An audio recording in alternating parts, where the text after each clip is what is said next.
alive. A faith that lifts you up and carries you forward. Join us for powerful worship, inspiring messages, and a community that feels like family. From uplifting children's programs to dynamic youth and adult ministries, we have something for everyone. Experience teachings that ignite your heart and deepen your understanding of God's love. Ark of Salvation Ministries International, where hope is restored and faith finds a home. Service times: Sundays at 8 a.m. to 1 p.m. Call 024-770-1364. Ark of Salvation International. Your journey begins here.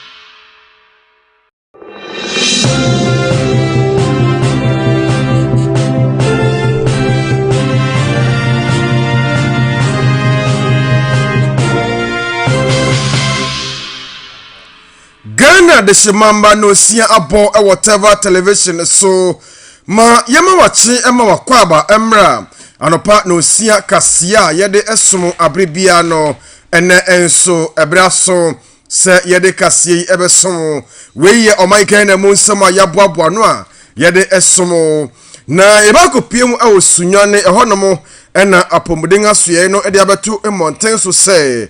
eye monkey pos emposo ya ababe piem wo magene mo no emprempren sunwane ne monten so won anya nipa mienu a wo sa ohaw no ebi Sara enso ena yebeko na yakopiem wo nsam fufuru mu a apiem antam suhum pokuase ama samai kwantempon yiso odrobafo ye wo ho no na wode won akosam ene won hawo atugua se aban no emehwe na onye won emwa isane se ekwan no asai pa ensem mika we ho ena busuafo yaboaboa no a yede esumo se Anopa no nsia bremu Kasea e Tevah television so yeda wasipa se Tevah TV so de bia emayen na mameka o se Tevah TV ye wo Facebook ena YouTube Facebook no aye Tevah Media ena YouTube so aye Tevah Media obetumi adwene live na also message no yakenkan ni nyina ama saa so ena okọ Apple Store Huawei Gallery Google Play Store also won sabetumi akayen na yabomu ede ama enti anopa yi sa won hwen a eye Ark Media Institute ena afi so eye Ark Prayer Camp yo na ho won na oboye chidom anopa yi yede ensemu yi esom se opebe bia kobompa yakɔhye atwetwedi ampo nyankopɔn animu ho na wasa wokɔ na okɔbɔ sampai no na afi so sukuwa aba eboa imrante ne beba ewon sentwadwuma no mu ewon so wɔka ye ho na no pɛi yɛde ensɛm yi ebrɛw wɔn adaroma na ensɛm yi eba wo akwan so ewusua wɔfrɛ mɔfa kofi asiedu anɔpɛi mene ohema ba adwoa osika ma yɛmfa nsɛm ne mu nkyirikyiri mu ankasa emesomo na yɛkopie mu ewo amagana mu ewusua ensɛm a ebo anase ekoso nyina no ne nyina obenya na live ewo Tevah television so na afi wahwe na watie kama pa anopai yema wachibium esanso ema wakwaba ede eba eye anopa no sia Kasea eso na ma yenkwe na ensema yede esomo no yenkofa emunchirichiri mu no ankasa emra na yenfa eme esomo na yekopiemo ewo yewura opon enkroma akachi na ono oyemra sebegwani a owo ofuase ayirebi na ode ensema tugua kire se NPP amojoku ne mu oba enkugu a na no wodi ye ewo afepino ne aduo no anan a eye niema maako eye anan bi na etumi ema NPP amojoku wodi enkugu o kire se obekaya ebra wodi bribia eba na awie no yewura Professor Mike Aaron Okwei the committee ebeto monten so ya wo kire say niema bi ka ho ena ema MPP edi nkugu owura yi so etumi abɔ ne homoden a mekire yewura opon kroma saa nsɛm no ababeto monten so ya wo kire say no kware pa se amanyoku ni mu no edu bribi na sikasɛm a wo de bɛbɔ ehobra na akoye bribi ye wo honom ena afei so omanfo na se gitaafo so wo ye complain pa wo say wontumi hu asamasi anaso benten na afei eba ne kitahudi ene won agitaafo no ho a won antumi anya papa amfa amma won eno ka ho na ema saa anase saa kugudi no ebaaye eno san so kire say edu baabi no na wo hu asamasi anaso benten se asamasi anaso benten na beba abedi party nanim eno so de ohaw ebre wo papa peyi eniti jiwura kwadwo opon kroma ofoase yirebi mrahye begwani ena ode sansem nyina etugwa o kire say ampa Professor Michael Okoyi ne nsema okan no no kware pa se niema bia woye eniti ena wodi nkugu eniti nanu a wokohia ye conference ase ena woye santoto ni nyina se wontwe wo ho emfa fi sa ohawa na se sansem na ekoso na se wa manyoku no emu no ma wontwe wo ho emfa fi ho ma yekotie yewro ponkroma ne nsema auditor central for enim awasa conference no ase. So the Michael committee was established to do the review of our performance in the election. In every election, whether we win or lose, we do an introspection. When the committee report came back, it highlighted about 4 major issues. There were issues of governance policy, particularly on the economy, that were raised. And it appears that was the major item. The majority of people said they either didn't vote or they against us because of their view that we had not been able to resolve the economic challenges robustly enough in their opinion. There were also issues of party corporate governance. You will find that things broke down on the ground in some parts because of issues with corporate governance. So you'll find that at this level in the party, this person is not available, this person is to take over, or this person is acting in a particular way and has to be disciplined. Corporate governance within the party had its own challenges. Number 3, you had issues of operations. How do we do this in the party? Who has power to do this and who has power to do that? And then finally, you had the perception in the party that when it comes to decision making in the party, a lot of people are excluded. People who should participate in it don't participate, and therefore ownership of those decisions and advancing the cause of those decisions suffers. So having learned from these 4 broad categories of challenges, the party started a process of reform. How many of these can we address through the constitution? And so we went through an exercise of opening up to receive proposals. Some of those proposals were constitutional, some were not constitutional. But having received over 300 proposals, all of which border on the same subject, we then spent time to do a few focus group discussions and consultations with key groups in the party, and distilled over 300 proposals into about 56 motions and 1 transitional motion. So in all it's 57, but 56 of them were actually towards constitutional amendment, then brought to conference on the agenda. So you then find on the order paper for conference that these are the motions that are being proposed for amendment, and conference had an opportunity to think through them and decide. We your force ayirebi mrashebegwani yewura opo enkroma ena ode sanse winyina etu gwa say so hawo no na ehaw MPP amanyoku no anase ekoso enti ena afipinu ne aduno anan no nkugu di no ebai pa no yet one sem no so ewansem from dia emekopie mu ewa yesunyane is na doctor idinkra apia ono ye osofa ohwa pomuden so ewo honom na ono no dia betu dwa se ye monkey pox yare dodo na friend mpox yare no ama no home so asese nipa mienu ewo sunyane is ena asese manya yarewa ni bi na okoso atwe ni nsemisa bra wonya yarewa no ote wo ho efiebusuafo sanse yare na yare a esan amanfo pa enti no ote wo ho efiebusuafo se na be ya omonso mbetimi ade ayarehwe abibia ntimi enkoba afen so wie no de eye futuo eto ma eye yenuano ma yekọ eye enwuremu ekope enwuremu nam no chese o se onim anasa wonnim yare a abo bi ekura a kwakofa na befia bekum no aregu oyem entu no ehwo behia pass o mbetwentwen so se o mbetwentwen so ansa na makonwure makokum enwamunam moma yentie hwe nsem a yera idin kranso editudwa. I think somewhere last month we had our first case. Yeah, Ote Bakunyaba. But now we had another case, Adani Panon Sote Kotokrum. But fortunately, they were very stable cases. Now, monkeypox, you know, said they see a viral infection. And I said, Yarea, a more at the banner, and then see a virus to support it. Now, a Yobia, the most obvious sign, rashes, Kasea. STC Nipa. Now the about here, the use of public health import are very contagious. Nipa ni nyabia, what the one kind of play on so be nyabi. Enti obinya bia na cheso say yema nipa no eti ne ho free nipa mu na ode ne ho si kakra ekosi be bosome ansa na otumi asan aba nipa no nti enya asa two cases we no it receive from a contacts na more isolate here. Enti who are pure nurse of isolate no they've all recovered. Now currently we don't have any monkeypox again. In total, you have almost 14 samples. Yeah, testing this all the sample in the park, and only 2 were positive. So far, all the other samples now are negative. But yet, let's still be on the lookout. In this one say, obi any rash. Once a rash, you know, after nipa no hunina, mostly a general rash, a starting free nipa ti na conform. And rash, you know, it has a distinct.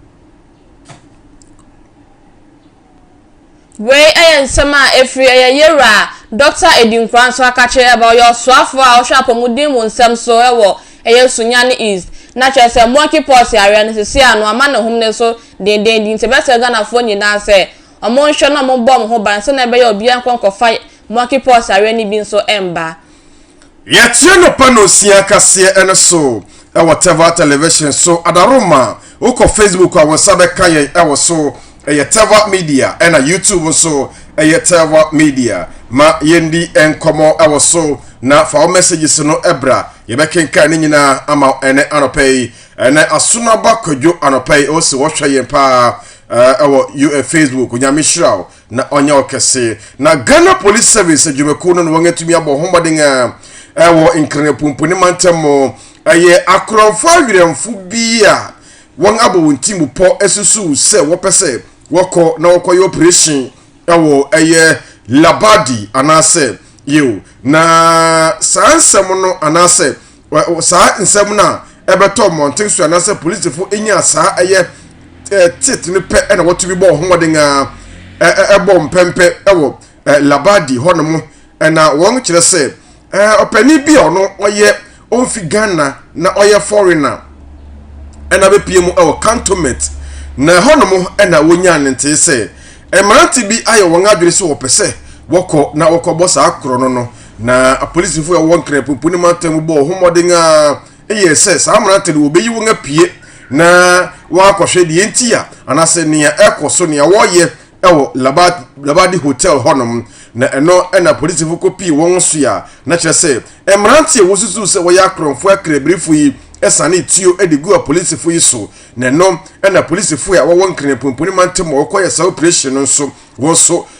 wo bo wo timpo se wo se wo so sane sa tio do sane se wo sane won tio so egu wo so na eba se etio etoto no ekoko so a eno ena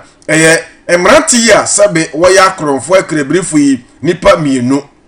etio no eka won a ena ame no kasei woda ayarasabia na no ena wo kire sa no peya ababeto monte sa amranti wongato na nanom ewon sie do ayro samne se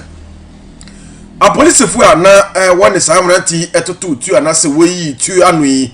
ba konso apria ne nan ena afi so ne nsa ase ne nsa eko esoro ho kakra no wapria wo honom na no ena police fu abeka se dia ekoso ewon kan na se Ghana hanom ewo se obia ya hweye pa isan se akronfo awirefo akrebrifo no won ama homre so bio na bre won saka won no wonya pump action tatuo yi won saka minu na afi so na wote ohyan bi mu eno so police fo yi ensaka ye na mprempre ame no kasa yi police ni a sa ohawi anasempo sa prayi eba ne so yi eneyi wo kire se owo sabia oji ayarehwe na eno ene nsema Ghana Police Service ne nkurabata awa enkran pumpuni mantemo ede ababeto emontin so ya wo kire se nipa abiesa aka no wonsa etumi aka wo ahwe se emra no ene wo bedi pa na won aba wontimu po se obeko aye cantonment na aye foreign national anaso penibi ono efi amanone abepiem wo man Ghana mo no woko na wokobo no kro no eno ena police fu enya eho empopoya won atumi akodi sa adwuma yi na emratia wo kire wona se wonsa ka wo no na wosusu se wo ya krofo akrabirifo no abusua won ena wo TV no so no me part oba Facebook a ubehu emranti won akatakata won anim nyina na wo hwe etua boba ene niema esense won komuni ade atu sampa wonya wudia wobedi pa nenso ene amene kasai a police fo insaka emu abiesa ebienga won aka no so atu na nano e won siedo Ghana Police Service ehye Ghana fo nyina abose obehwe na won abo my Ghana ho e ban isane se no ne adwuma e wo se woye na wode boa ama Ghana ye to Kasea bone so e won se foforo mu dia Dr. Peter Apia Hene ono ye professor esanso ye head of department of the information technology no na waba bontene e de hokobo anase futu beto ma Ghana mebunu ne se won hwe na chese uko school na ICT na woche wo school no bebo homodin na wesua ni ye sanse sesi ano ICT na mfaso de bebre e wo so e wo ye man mu afenso no obe stress emebu na eba no won fa won ho enhyemu na won so won sua ye ICT ni bi chese abefo ntintan chese abefo mfidi a wodi dwuma no won hwe na won sua ye sanse eno no eye mfaso de bebre e wo ho na se wo sua mpo obetimenya eya kwanya wa abemu na so ababe ye ejuma wo honom into besre mebu ni se won fa wo ho enhyem se na be yo so mbesua se na wode ye computer ye ejuma e wo abefo ntintan no eso mumma ye ntie enhwe nsem a eye yewra Dr. Peter nso editudwa OPEC department of Ghana run IT program and as a technology related program of most student population that is the bono because the department of students over 3,000 the Bro region there the hub of technology in Ghana and now makonya ejumadi ayedi intino aban we and this wadi who say we train 1 million youth in coding that's 1 million coders no and now me modern bo teacher aye born technology mo ha intino aban no invite us emfa proposal amrani make input na ni swadi who na nya solid enti yenso yewura ye play students na omo ya IT this year omo fo mo nche sa technology event yi mo se be ya sa 1 million coders omo so betima benefit na abo omo so da che wo technology mo the Ghanaian youth because Ghanaian youth ye omo ye nyoma eboa technology a obi anim say technology aba abeta eboa ya system da dwumadi so technology dey o person usua technology ene o ye maame ana papa fa ababa une e ma na mesua technology ewo une a friend IT because technology dey e ye course bi a wo ya adwuma dey uni problem adwuma dey we school mpo no nya osa no adwuma ana ye opportunity so ma obi a owie school a opekwa na won tu kwan so te Ghana na wo ye adwuma gidi ska guru boto no student o ma wie school a o mo ye IT o mo wie na no ma wie mpo na companies ewo abrochiri ewo amano ne fa o mo ye adwuma o mu to mu fie o enso mo je dollars go mo botom eno ne akwanya ewo ho ma obi biara nti technology dey ye mu bi dey nti ne ya fa to ho so se ye be promote ni project because ya dey betima boa ama aban bia obeba so bia betima use e dey akwatia unemployment and I say adwuma ho odem because technology dey be opportunity bia ba betima dey be adwuma na so betima nya osan no adwuma wey ensema efi ora Peter nso akache ba na enu atwe no ora Abdullahi Aje enso edi nsemi betu dwa no ye osuani esanso ye school for ni nyina president no so nsema a odi tu dwa ne se osra aban se onbeye wo mo esanse fidie a wodi ye adwuma no bebre na eni hodminti no sa aban no ebeye wo mo na wonya se fidie ni nyina na onbetimi aye adwuma no mo asua ade yie moma ye ntie ensema ye ora Abdullahi nso edi tu dwa ki sisi ane de ne behia ne se yen IT for na wo se aban no eso yasene with equipment ne nyama ye behia e de aboama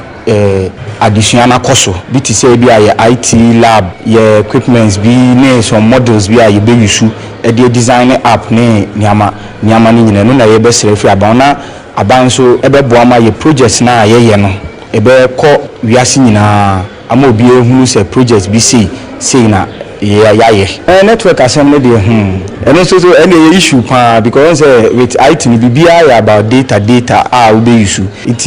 we coding na say data nya we bre because be app bia we be 3 days na be no che take more days even months because of say network ni nti ye besre aban say we twa nani embehwe sunyan na omonye bibi mfa ye network system so na me sure say minister for communication and so ba no oba yes you dey betu nani because oye in charge you dey betu nani na NCA for so minim e dan bia omo anemusini bi ebeba around you dey betu omo anim na omo so ahwe ama network issues no omo ahwa so ayi ni yi amaye won say anything last year no before you be tech fair no ye launch ye online platform bi na ye ITDS online website platform bi sese anoye abefo mfidi a wodi ye adwuma no eho ekia panti e besere mebruo no se omo fam ho ndom no omo nsua bi se na ebe ya daach no mbetimi enya eye companies akese no motimi aye adwuma we ne nsama ye ora Abdullahi so edi tudwa ya tua Kasea no so akopie mu wonsam foforo ma amanyosemu na no pay ye wo na ye fa nko eye City prayer camp no pay me pacho bomodi ya na woso kwahye baabi bompai kakra isane so how no ene amane no eba da bia meka se franka enti so enti wo hya wo den ewo mpai bomu a ebetumi aboa pa no how ne ba ne nyina abesin akọ eno nti ye wo se wo kwahye baabi boko na di na wo bompai baabi a edifo baabi a asofo a sabe wan twaw atoro ntwaw odwobia ho ena wo se wo ko na ko bompai eno nti ena mekanfo Ark Institute wana sempo aye Ark City prayer camp edi amal anopei bomodi ya na kwahye ho na ko bosa mpa no wo wanyinasi o tafo junction no awusia bomodi na wonso ko ho na tua na mom na so tua na mom a wonso wani beje pa no hawo no ni nyina behoro akọ onyame nti ni nyina ebehoro akọ Ark City prayer camp said the American Piemantemu and a wowo ubetimi afa one number no na wafre wo 0247 701 364 0247 701 364 bomade na wonso etua na mon isane se wotena dem ache da bia wo de meko o mpaye no makobo saa ena wotewo na wotefa akonso asana mpani eka no wotewa adeso eneti bomade ya netua na mon nako piemu o Ark City prayer camp na odu ho a obekasa mpa wofa kofie sidu ekaye ampa nyame adoma on the 1st August enso eye all night Kasea abribia wo hyehe na wode eboa na eno na betumi aboa na bosome no watumi atwa na wonte ohaw ne amane biara eneti Ark City prayer camp nyame adoma all night bekoso on the 1st August bomade netu anamo na wonso kobo sa empire no ebi ma yantua no sia Kasea eno so e Tevah television so your Facebook Tevah media and YouTube so Tevah media kane majority leader edema aye ama Ghana and I say dom kane aye NPP amonyoku a wote so aye yewura osaiche mensa bonso ede nsam abeto monten so wonano conference ya okoye e won krepu puni mantemo o kire se enye bema ni bema na mom bema ene ne okotie na obese adenti abato anase franka tu a wonyina wo pre na weise me na meba weise menya meko nyina yura osaiche mensa bonso ede atugwa se ono de wohia omampani yo ne mom wohia obi a owawetu franka biara keke ewo ama Ghana mu ne mom wohia obi a obetumi abedi oman Ghana enim na wetumi ama Ghana enso hawo ne amane na afi so de ekoso no ebetumi aba na awie o kirese tibre kese ene wohia no na nyese bia bibia na so bia keke ene wo pese obedi party nenim na obetu franka edema aya amanyoko no o kira se ekase wakase eye franka etua se bia we betu franka de a ende obi na betumi aba betu franka ne bi nemom oni obetumi adi eye party no anim isane se nia onimu kono ono ena yedi ni gina eye okono eni nti yewura ɔsɛ Chimensa Bonsu ɛtoa nsɛm no anase ɔde nsɛm to gua kyerɛkyerɛ mu sɛ ɔman wei a yɛwɔ mu no ɛyɛ sɛ ɛba na amanyoku ahoro ɛwɔ Ghana hanom a ɛwɔ sɛ wɔnyɛ obi a onim de na ne tim abɔbe ɛno sɛ onipa no ɛna obetumi adi party anim na ɛba sɛ akongwa no kura mpo wotumi adi na nya obiara keke ɛna wɔhwehwɛ ma yɛntie ɛhwɛ nsɛm a ɛyɛ kane ɔsoafo a ɔno ɔwɔ ɛyɛ soame anase mpo santimatamo yɛntie ne nsɛm a ɔde ɛto ɛmɔnten ɛso ma yɛkɔtie no. What as a party we want, right? Or who we want to be the leader of the party. People are coming out there because they satisfy the qualification and eligibility criteria as set out in the party's constitution or even the national constitution. Yeah. But you see, whoever should be the president of this country, really, we are not looking at just the qualification and eligibility criteria for whoever should be our president. We are not just looking for a flag bearer. We are looking for a president or a presidential candidate. Remember what the Mr. Kwampianim said in 2007. When we had preparatory to the exit of President Kufuor, we set out the processes to have him replaced by the party. I'm talking about having a new presidential candidate when he had expired his own tenure. And then we had this invasion of 17 gladiators. Kwampianim stepped in and made a profound statement that MPP, you are not looking for a president, a flag bearer. People seem to think that we are looking for a flag bearer. I'm quoting exactly what he said. He said, for the flag bearership, any, excuse my language, because I'm saying that I'm quoting his exact words. Kwampianim warned us, as for the flag bearer, any idiot could become the flag bearer. But we are looking beyond, or look beyond the flag bearer, because we are looking for a presidential candidate who ultimately will become the president of this country. We, kane openia oye brashebe gweni ewo swame ewa santi mantemo na osanso dom kese na kane dom kese no banu deni ena yeti ninkanom yewura osei Chimensa Bonsu ye fa ye ni nchemu ewo ye nkran pumpuni mantemu na ho na driver for ewo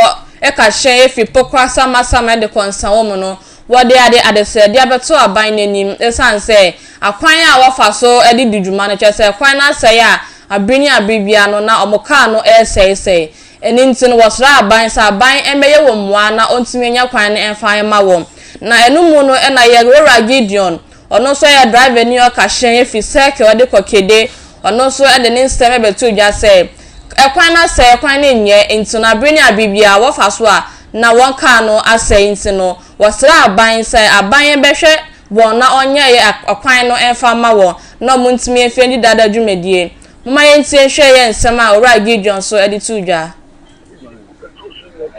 From Gideon ya me kokede enim ye nim ye bedu at traffic jam o anu ye traffic to ya be dia no getting to 1 hour dey enko ye nim ya happen but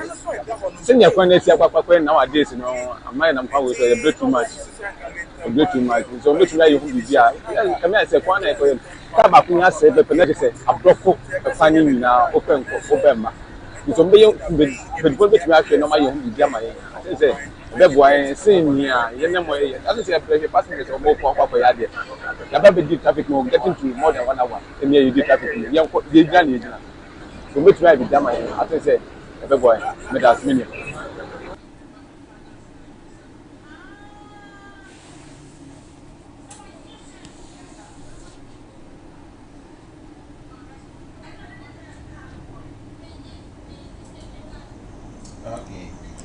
Wey ensema ya driver ni Kasea fi seke de kokede Rora Gideon enso edito dwa na kyese kwan no asai cry into na ban enye wo moa na se na be ya obeya kwan no na omatimi edi dada dwumedie yatia no jofa Anopa no sia Kasea no so ama Anopa yi Tevah television so wadaruma ma yenkwe na ensema aka no yemfa ensom Tevah TV so ko Facebook anase YouTube wonsa beka yen Facebook anase YouTube wonsa betumi aka yen pa na yedi enkomo obacho ma University Teachers Association of Ghana UTAG and afi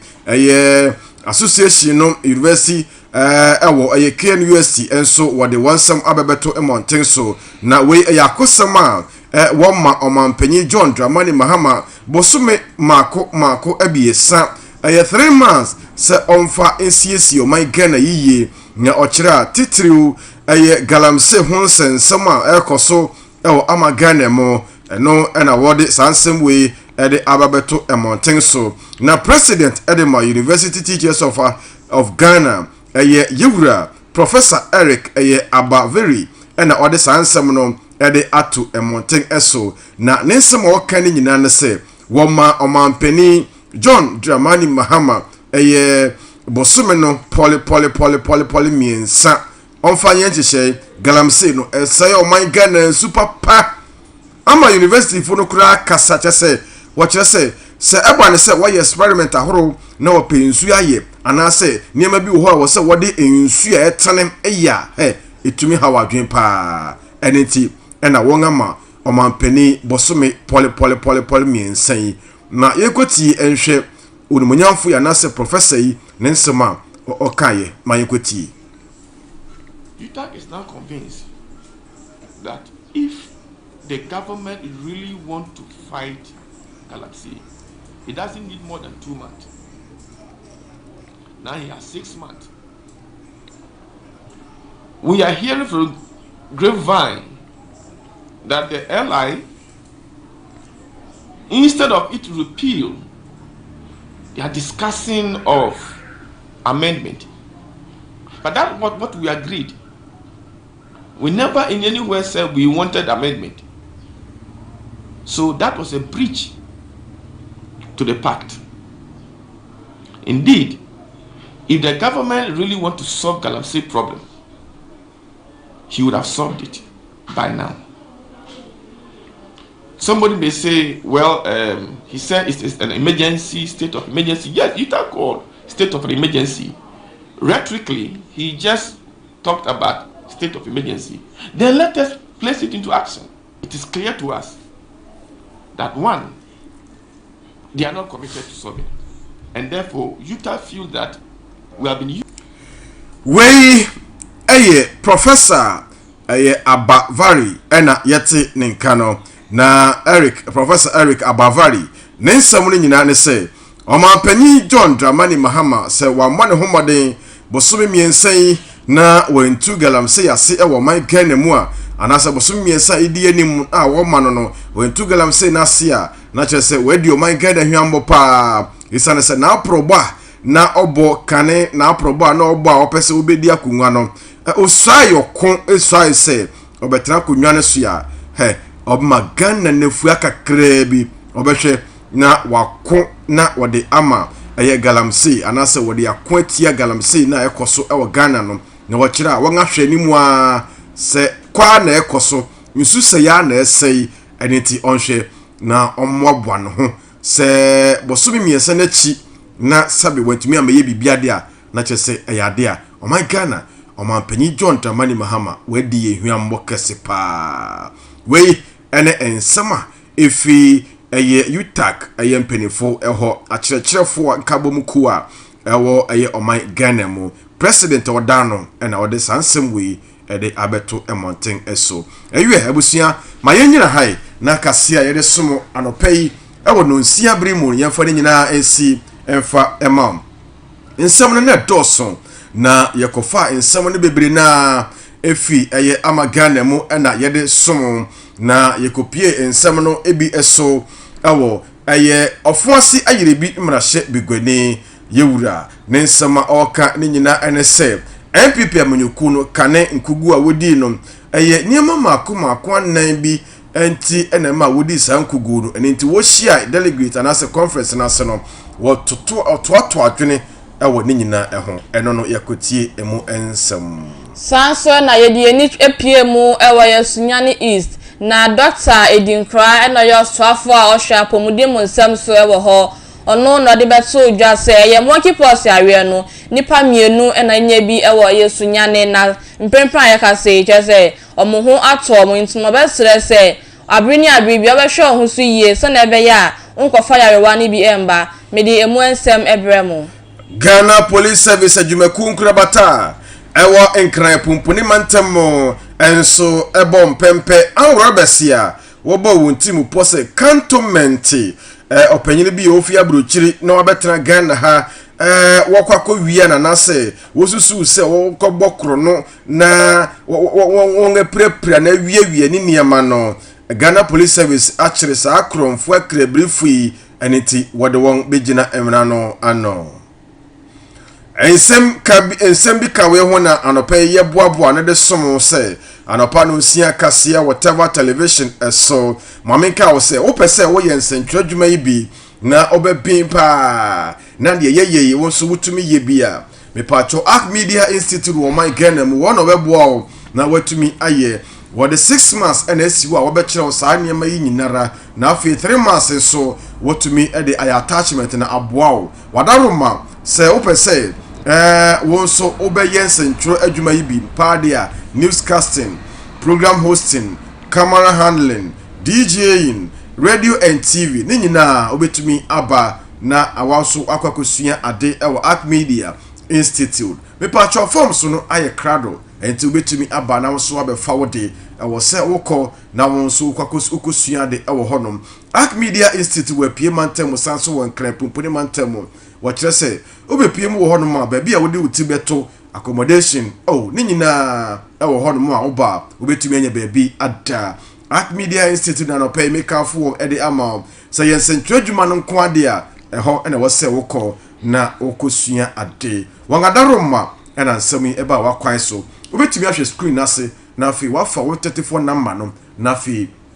wapusu hama no afrewo Arc Media Institute wo se di otwedi aponya kopon adoma chede a wode ama no wona bebeboa na apie abonten so na ewiase manyina atewonka ehun mebacho wakaye ho ena ene Kasea eba wakwan so sanso ena yekobompa yakɔhye baabi abompa yesua gutwedi aponya kopon so na awurade abetie yen sufre ene yempa ebone ye hawo no woyie fimu dia na eye Arc City prayer camp ho ena wose wokɔ wakaye ho ena no pay ensami eba wakwan so na yekoto asase so dia adasu ena bodwa ase kwantempon so ho ena asase papa ewo adaromo ena no pay wo boye ho eka onyame hira wo na onya wo kese won so a wo hwe Kasea no onyame hira wo na onya wo kese pa se anopay wo boaye na Kasea no eba wakwan so eye anopay yebekɔ na ye ne yem papa akodi enkomo anase eye Ark of Salvation Ministry International safono ye ne asofo beko na yakodi enkomo kama pa na ode eye motivational message Anopa bia ode esomoye no Anopa so yebeko na yakoti ehonum onyame hiraw na onya okase se won so wo hweye na utie ye abusua ma yendan ye ho na yemra yeba Anopa enkomo ewo Tevah television so yede ebesomo yedase ma yenkomra sesia abusua ma memo akwaba enfambra Arc Media Institute Arc Media Institute eye biaya ye kire emrante ene mbeba sania wobetumi aye papene ewon central adwuma mekire radio and TV journalism me pacho bomaden nabra na wonso besua de se wani daso anase po eni suade hunu no pese wo ye central ni wo my Ghana mu a me pacho tu anamon nabra Arc Media Institute ho ena ye betro radio and TV presentation sanso ena program hosting camera handling DJing news reporting newscasting MCR marketing ene ne keka ho bebre Arc Media Institute ewo my Ghana mu a etre emofra ene mrante ne mpo empanifo a wo pese wo ye nsentro adwuma ewo my Ghana ene wiase afana nyina me kanfo Arc Media Institute edi amount ni enti ni say akade a akyerɛkyerɛfo anasa adesuafo edi esuade ni nyinaa abobi ewo Arc Media Institute bra na be your theory anasa practicals na ni ameka ne say practicals no eye 90% and a theory no eye 10% pe na kyerɛ say dwuma wodi ho nyinaa ne say